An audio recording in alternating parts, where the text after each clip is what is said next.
नीता, आज घरात जे काही घडलं ना ते धैर्य भाऊजींना लवकरात लवकर कळलं पाहिजे बघ. सावी आणि धैर्य भाऊजींचं काहीतरी सुरू आहे हे आपल्या नवऱ्यांनी आईना सांगायला आधी आपण त्यांच्या कानावर घातलं पाहिजे. म्हणजे ते काहीतरी करू शकतील. हो ना ताई. जेवला तो वहिनी?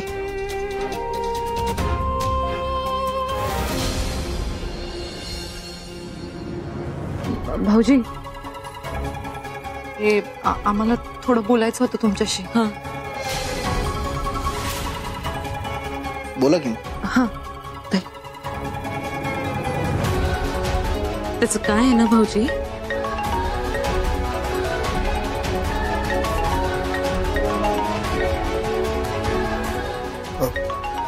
एकच मिनिट वहिनी, जरा इम्पॉर्टंट कॉल रिसीव्ह करायला लागेल.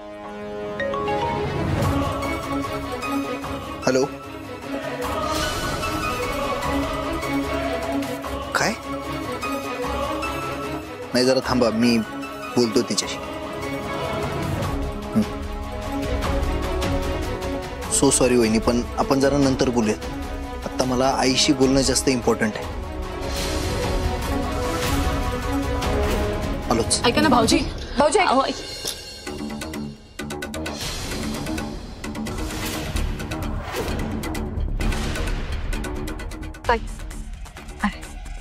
थांबा.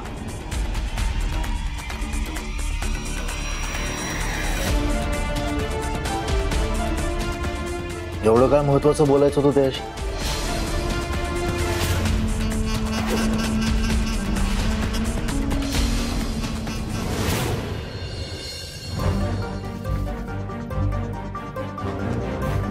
आई, आता एवढ्या उशिरा तू मंत्री साहेबांना कॉल का केला होतास? मग काय करू? तुला वेळ आहे? शेवटी मलाच काहीतरी करायला हवं ना. आई, असं का बोलतीयस? असं का बोलतेस म्हणजे? माझा एवढा अपमान झाला त्याचं काही आहे तुला? त्या भाऊरावांमुळे मला सगळ्यांसमोर मान झुकवावी लागली. त्या भाऊरावांच्या नातीनं अख्ख्या गावासमोर मला सांगितलं की तुमच्या मुलाला मला सॉरी म्हणायला सांगा. त्यांच्याबद्दल जराही राग किंवा चिडचिड नाही होत तुला? आणि काय रे, तुला त्यांच्याबद्दल राग होता ना? मग अचानक हा प्रेमाचा पाझर कसा काय फुटला? नाही नाही, ते काय नाही.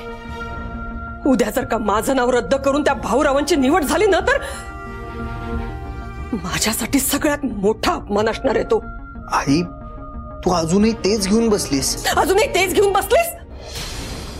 मग तुला कळत नाहीये माझ्यासाठी ती किती महत्वाची गोष्ट आहे ती. हो आई, मला कळतंय, सगळं कळतंय, पण ती गोष्ट जेवढी महत्वाची आहे त्यापेक्षा जास्त तिच्या बरोबर व्याप येणार. मी सांगितलं ना. तू मला व्यापांचं नको सांगूस. दामिनी मुजुमदार आहे मी सगळे व्याप सांभाळू शकते.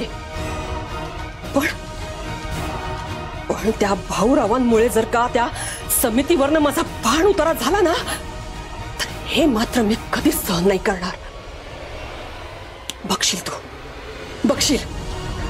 नाही त्यांच्या नाकावर टिचून त्या समितीची सदस्य झाली ना तर नावाची दामिनी मुजुमदार नाही मी. आणि म्हणूनच मी त्या मंत्र्यांना फोन केला होता. हे बघ आई, तू फोन करून काय होणार आहे? म्हणजे तू किती काही बोललीस, काही सांगितलं ना तरी शेवटी त्यांना जे वाटतं तेच ते करणार. त्यांनाही प्रेशर असतं वरतून. तर तू नको मला शिकवस. तुला वेळ आहे का माझ्यासाठी? नाहीये ना. तुझं हल्ली तुझ्या मनासारखं चाललंय. कधीही यायचं, कधीही जायचं, काय करतोस काही सांगायचं नाही. ठरलंय ना तुझं, तुझ्या मनासारखं वागायचं. आता मी ठरवलंय. मी ठरवलंय आता माझ्या मनाला येईल ना तसंच वागणार आहे मी. हे बघ आई, बस.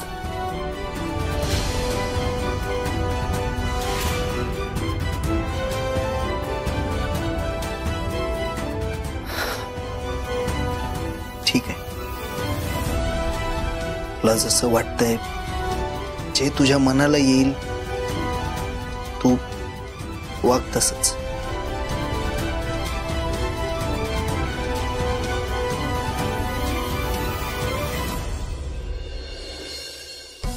तू काय ग? हा, एवढं काय महत्वाचं सांगायचं होतं धैर्यला? आम्हाला पण सांगा की. बोला. ते ते ते ते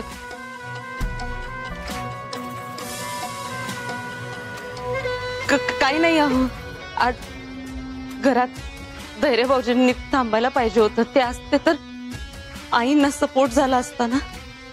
एवढंच बोलायचं होतं त्यांच्याशी. हो हो हो हो हेच सांगायचं होतं.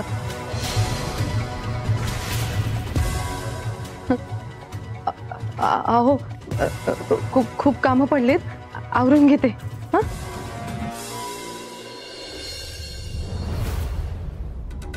ताई चला.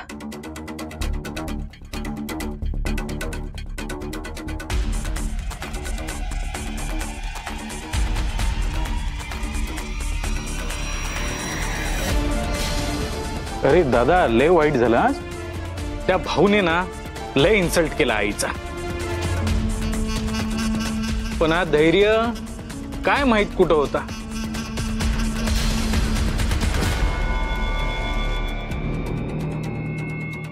धैर्य असताना तर आईच्या बाजूने काय तर बोलला असता.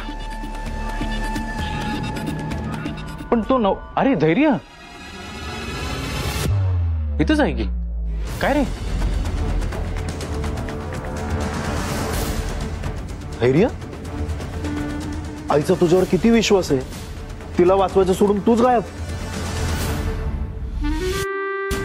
अरे काय तू कुठं वाचतास?